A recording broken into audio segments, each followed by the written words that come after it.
Good evening. Hey, I don't know if this will be an encouragement to anyone else or not, but I'm pumped up and I'm going to share. And you never know who you're going to encourage or who you're going to pump up. I often watch videos like this from semi-famous people or even less famous people that inspire me and cause me to do something cool or something that I wouldn't normally do. So it's my hope that my life, that the effect my life has on others would be an encouragement, would be inspiring, would influence them well. That's what I want my life to stand for, the people that I interact with. So you see, I'm wearing a yellow vest, and this isn't how I dress every day. This isn't my style, but I'm wearing a yellow vest because I just went running.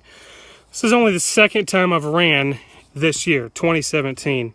All right, the first time was last night. And last night I ran a mile and a half without stopping. And if you saw my pace, you might think it's not really a run, but I ran the whole time. Tonight was a lot harder. I went 2.5 miles and I stopped. I didn't stop, but I walked quite a bit. But here's the point. The point is I started again.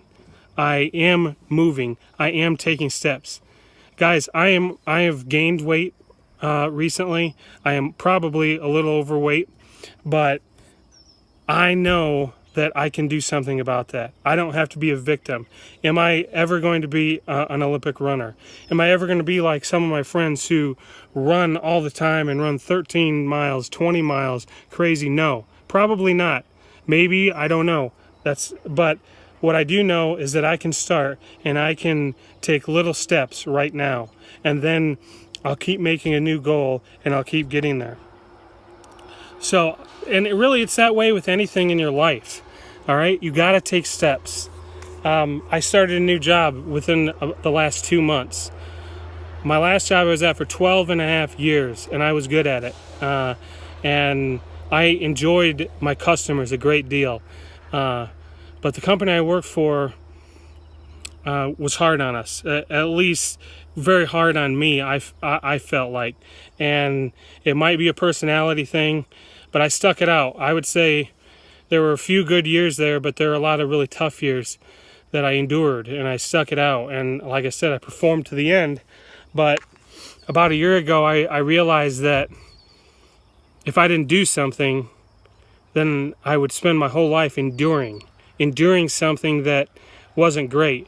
Now, I stuck it out because there's some merit in that, in feeding my family, but I also knew that there was something better out there for me. And so I started looking, and it took me 9 months before I found something else, a fit, because I didn't want to go to just another job that was the same deal. And so now I'm doing a job that I would never expected that I would be in. I'm in the medical field. I'm selling things to doctors and surgeons, and then I go into the surgery and I tell them how to use it, or help them. I don't do any of the surgery, but help them understand the specific technique to my product. Now, you would have asked me 6 months ago if I could handle blood or surgery, I probably would be pretty unsure.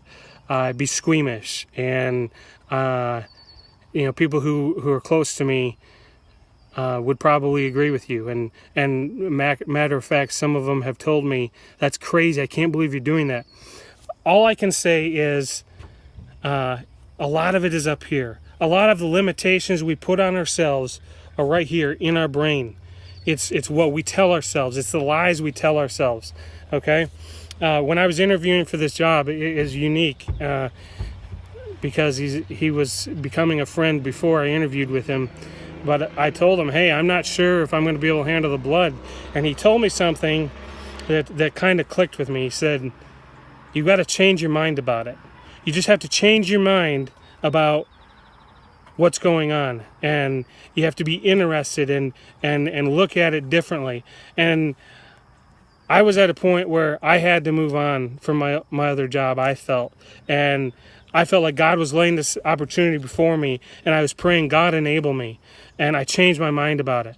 And I do believe it was God's enablement and God helping me to realize that I can have faith in Him, and that if I just change my mind and decide that I'm going to be okay with this, that I can. And I've seen some blood. I've seen some bloody surgery so far, and it's not a problem because God has enabled me, and I've changed my mind. I can say that I'm not a runner, and I won't be a runner. I'll never be a runner if I say I'm not a runner. But if I say, no, I'm declaring that I'm a runner, and I might not be the best runner, but I am a runner. I'm a guy who's going to be in shape. Right now, I'm not in shape. Last year, I got in pretty decent shape, and I ran for quite a while, and I fell off the wagon. But that's okay because I started again. And you know what? I'm going to get back into shape, and I'm going to be a runner again.